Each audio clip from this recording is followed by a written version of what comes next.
Welcome back to The Point and a special episode looking back on Nehru's legacy as Prime Minister of India.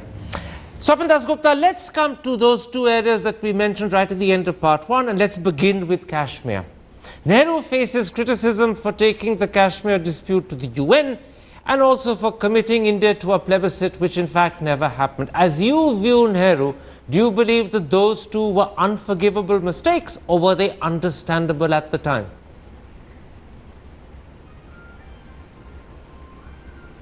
No, they were certainly not understandable. They were a gesture of misplaced magnanimity. And when you're dealing with such a brutal issue as partition, I think Nehru had to take into account that what is it you want for India? Do you want India to regain as much, to maintain as much of the united India that existed prior to 1947, or are you happy with as much of a truncated India as you can possibly get? So these were the choices. To my mind, Nehru actually prevaricated. He should have seized the opportunity, just as used the methodology of Junagadh and Hyderabad in Kashmir when you had the paper called the Instrument of Accession in your hand. And secondly, I think worse is that once, okay, there would be bound to be a certain retaliation from the Pakistani side, which you had to cope with militarily and diplomatically.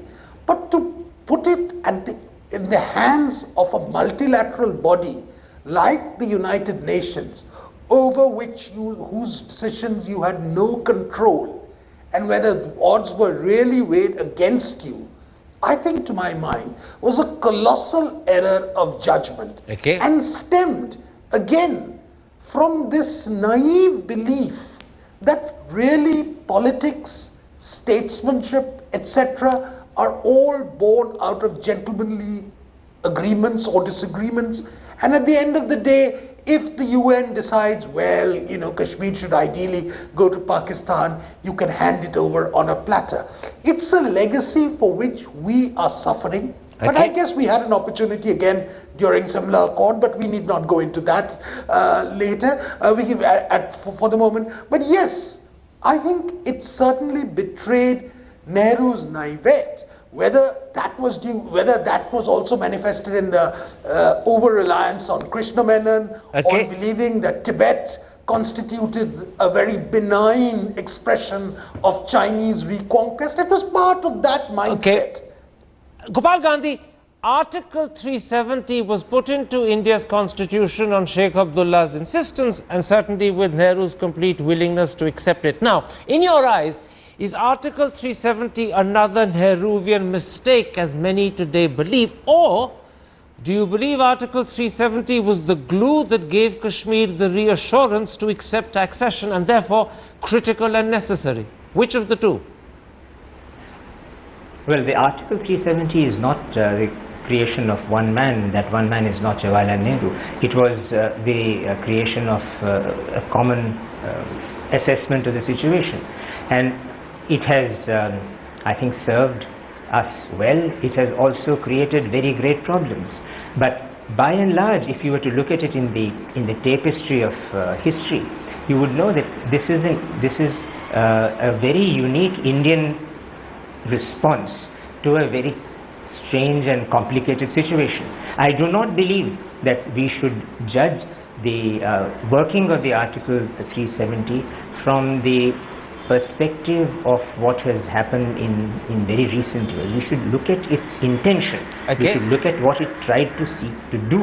And if we see it that way, we will realize that it was an extraordinary provision to meet an extraordinary situation. Mushrur Hassan, in 1953, Nehru dismissed Sheikh Abdullah, arrested him and kept him in detention right up till 1964. That one act diminished, if not discredited, the Indian promise of democracy to the Kashmiris. Now, thereafter, unfortunately, things only got worse from the Kashmiri standpoint. Was this another mistake by Nehru? I think it was. I think it was. I think, and here too, as in the case of China, where I think he was ill-advised by Krishna Menon, in the case of Sheikh Abdullah's detention or arrest, I think his advisors did not serve him well. I think he had very little idea of Sheikh Abdullah's popularity in the valley, enormous support that he had, and very little idea of what the arrest might lead to. And eventually it led to unrest, very widespread unrest in the valley. So I think there was probably again an error of judgment, and I think Nehru in his letters in 57, 58 does express regret at the fact that he had to take this step and do this to a very old friend. They were very good friends. Absolutely. They worked together. But I do want to, just for a second, I do want to say that Junagadh and Hyderabad cannot be compared with Kashmir. Kashmir is very special. Kashmir's accession is very special, because I don't know time to go into the details. So therefore, Nehru's sort of response had to be different. Had to be very different. That's a very fair point. And in yeah. fact, the point you're making is that for 3 months, technically, That's right. after August, Kashmir was in fact almost an independent country, having got a standstill agreement with both, country. which is why it differs from Junagadh and Hyderabad. Yeah. Shaukatul Roy, it's interesting that when we talk about Kashmir, we're identifying, I beg your pardon, Shaukatul Bose, my apologies, sir. We are identifying a series of judgments of error by Nehru, taking the matter to the UN, promising a plebiscite which was never fulfilled, and then finally the arrest of Sheikh Abdullah. Why is it that Nehru was so prone to judgments of error when it came to Kashmir? He had a certain obsession with Kashmir. I once described Nehru as a majestic man prone to committing Himalayan blunders. But I wouldn't say that his commitment to a plebiscite or taking the Kashmir issue to the United Nations was the crowning blunder. I think the Delhi agreement that he forged with Sheikh Abdullah in 1952 was a good one, and he ought to have stuck to it. And it was the elements of that agreement that got worked into Article 370 of the Indian Constitution. But we cannot blame his advisors for the decision that he took to incarcerate Sheikh Abdullah for the next decade. And he also whittled down the provisions of autonomy in Article 370 in his lifetime during the late 1950s and early 1960s. He did make a very late attempt in 1964 to put matters right just before his death. He released Abdullah, but that was too late. I think that while recognizing that Nehru was on balance a great democrat, we also have to understand that he wasn't as respectful of federalism as he might have been. I think he mishandled Nagaland as well in 1956. He did acquiesce in the overthrow of the duly elected government in Kerala in 1959, even though it was his daughter, Indira Gandhi, who was president of the Congress at that time. So I think he had difficulty in acknowledging that genuine Indian unity can only be of a federal type, and nowhere more so than in the case of Kashmir's relationship with the rest of India.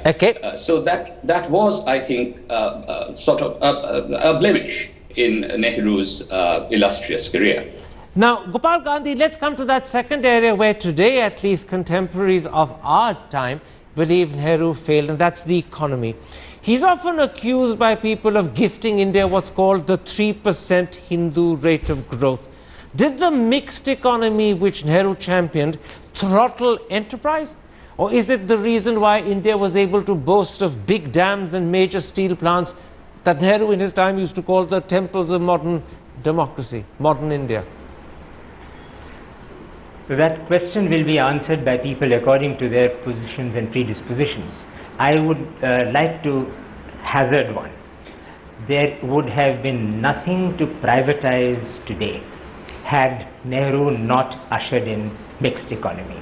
Had Nehru not asked the state, the Indian state, to take the commanding heights of the Indian economy, there would have been nothing today to privatize. There is no doubt that that system led to what was famously called by his democratic opponent Rajagopalachari as the permit license quota Raj. But there is also this to be acknowledged, that were it not for those steps taken by the new government of India to wrest control over the resources of India and perhaps prevent their very early snapping up by technocratic private capital, we would have been in a very sorry past today. Swapan Dasgupta, was Nehru unjustifiably suspicious and perhaps also distrusting of private enterprise? Apparently, he once told J.R.D. Tata, profit, he said, is a dirty word. Was Nehru a prisoner of 1920s Fabian socialism at a time and in an age when perhaps he should have been emulating South Korea, boosting exports, growing the GDP so that he could pull millions out of poverty?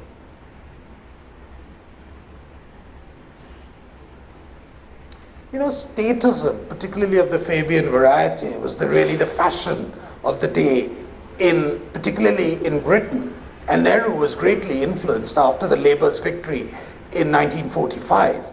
And he saw that as the model, the one that the state will have the most efficient way of distributing resources, managing resources.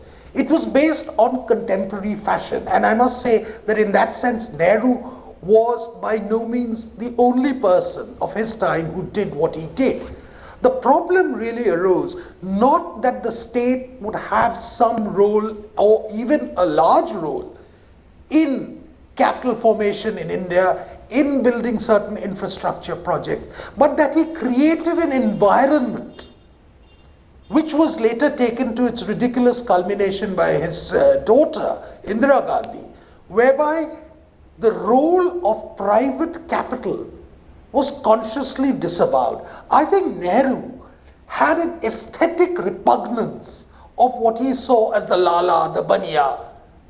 And I think it comes out in some ways by the fact that those who were seen to be the more traditional Congress leaders, including Sardar Patel, including Rajaji, including Dr. B.C. Roy at that time, were seen to be in cohorts with Indian capital, and he didn't like that. And he would rather go and create an alternative, enlightened, statist bureaucracy which would have no organic links with capital, and they would be his technocrats to be able to do it. Now, that was a vision. Ultimately, that vision, to my mind, led to India underperforming in terms of its potential. Okay. Swapan says Nehru's vision led to India underperforming in terms of its potential. On the other hand, Nehru gave India Bhakra Nangal, atomic energy, a commitment to science and technology, and firmly put the country on the road to modernization. How much credit do you give him for all of that? Enormous. I think we must first of all keep in mind the fact that Nehru was simply following or implementing the decisions that the Congress had already taken in the past, starting with the Karachi Resolution of 1931. So it's not something that has come up all of a sudden after 1947. He was following Congress policy. So he was following Congress policies, whether it was this or whether it was federalism or it was the abolition of zamindari which took place in 1952. So that's one. The other point that I would like to make is that we must keep in mind the scale of poverty and impoverishment in this country. India was truly a backward country. And under the circumstances, there were no easy solutions to problems of poverty and backwardness. And under the circumstances, the idea of a mixed economy was a very sound one. Because it was an accurate response to the challenge of poverty, which is greater than what we realize today. Well, absolutely. Let's come, in the limited time available to us, Professor Bose, to Nehru the person. At a time when perhaps it was forgivable, maybe at least understandable for people to be sectarian and communal in the aftermath of partition, Nehru was perhaps India's most secular politician.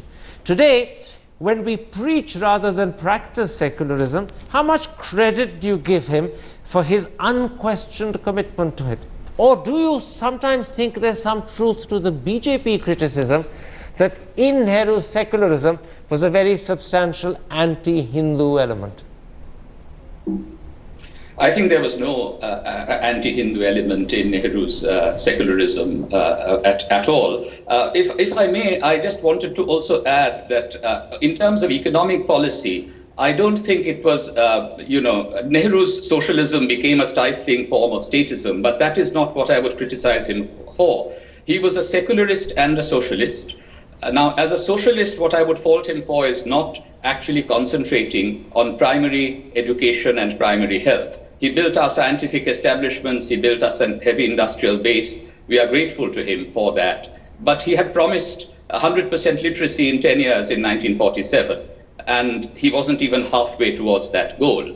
But as a person, as you pointed out, he, I think, did not have even an iota of bigotry or prejudice in him. And that is something, a personal quality, that I think the younger generation in India ought to emulate today. And if I may add a personal anecdote, I only saw Nehru in person once as a 4-year-old when he came to visit the newly established Netaji Museum in Kolkata. Now, I don't think I have any memory of it, but I have been told by my parents, and I see pictures, I was completely charmed by him. He clearly had a magic touch with children. Okay. And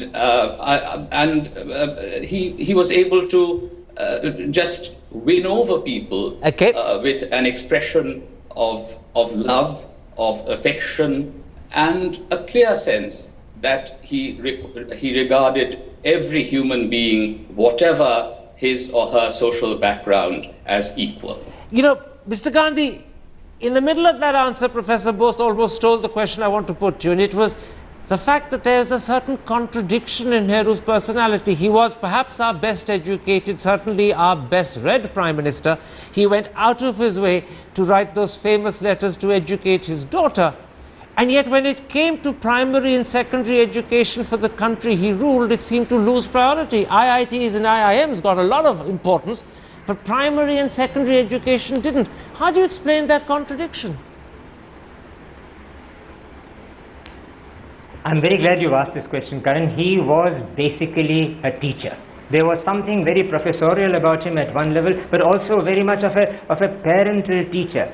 This is evident not just from his letters to his daughter, but also in the way he spoke to people in India. He spoke to different communities. But what about the contradiction I'm pointing out? The contradiction I'm pointing out sits very ill with someone who you call a teacher. He forgot to teach the country.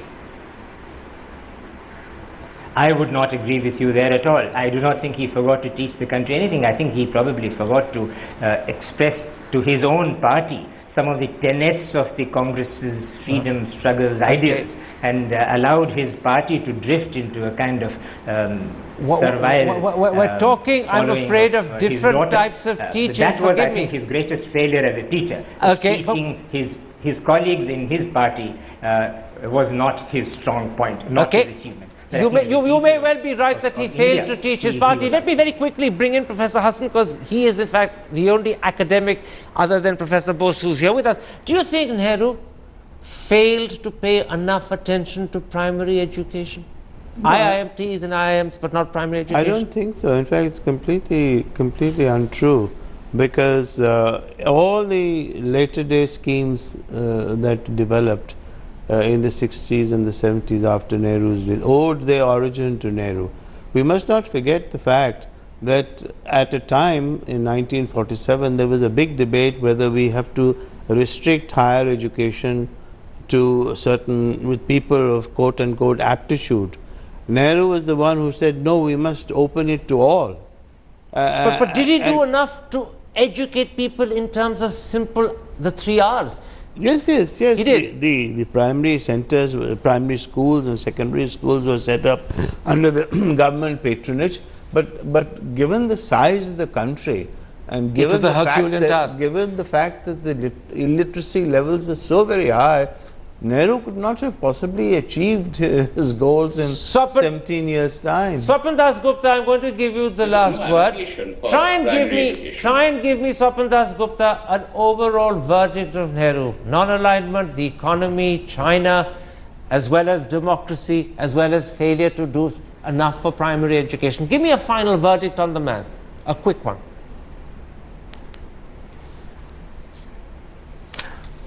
Nehru was a stylish man. Nehru was an aesthete. Nehru was a cosmopolitan. He was a man of ideas. Certainly, he was a patrician. I think his biggest failure was that he was insufficiently attentive to some of the more deeper roots that bound India together. And he wanted to almost interpret India in the manner in which he chose. He thought India was a plasticine bowl which could be molded in any way he wanted. And that, unfortunately, did not happen for him. I think, in the end, he succeeded. He was admired because of India, but his failures were also because of India. He was not, at the end of the day, a rooted politician. He was a thinking politician. He was a professorial politician. And I think today, if we look back and he was more a poet who was trying to actually sing a song of his choice to India. India accepted some verses, rejected others. Nobody was more rooted in the soil than Jawaharlal Nehru. All right, we've got two contrary views as our last verdict. No one was more rooted, says Professor Hassan. Nehru wasn't rooted enough, says Swapna Dasgupta. I'm afraid we're going to have to leave it there. Let those two be the poles on which, in fact, this discussion has veered for much of the time. Nehru was clearly a man that fascinates us. He was clearly a prime minister to whom we owe a lot. But he's also a prime minister for whom many believe there is a lot of blame that he must accept. That, of course, makes a man richer, it makes a man more interesting and fascinating, and in many ways it makes him relevant to us, because India is, as you know, an argumentative country. My thanks to all four of my guests for joining me. Have a fantastic weekend. See you on Monday.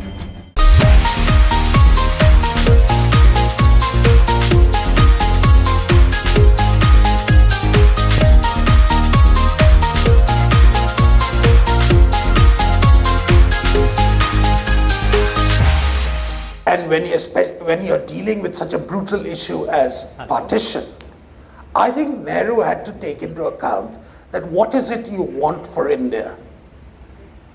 Do you want India to regain as much, to maintain as much of the united India that existed prior to 1947? Or are you happy with as much of a truncated India as you can possibly get? So these were the choices. To my mind, Nehru actually prevaricated. He should have seized the opportunity, just as used the methodology of Junagadh and Hyderabad in Kashmir, when you had the paper called the Instrument of Accession in your hand. And secondly, I think worse is that once, there would be bound to be a certain retaliation from the Pakistani side, which you had to cope with militarily and diplomatically. But to put it in the hands of a multilateral body like the United Nations, over whose decisions you had no control, and where the odds were really weighed against you, I think to my... Welcome back to The Point, and a special episode looking back on Nehru's legacy as Prime Minister of India. Swapna Dasgupta, let's come to those two areas that we mentioned right at the end of part one, and let's begin with Kashmir. Nehru faces criticism for taking the Kashmir dispute to the UN and also for committing India to a plebiscite, which in fact never happened. As you view Nehru, do you believe that those two were unforgivable mistakes, or were they understandable at the time?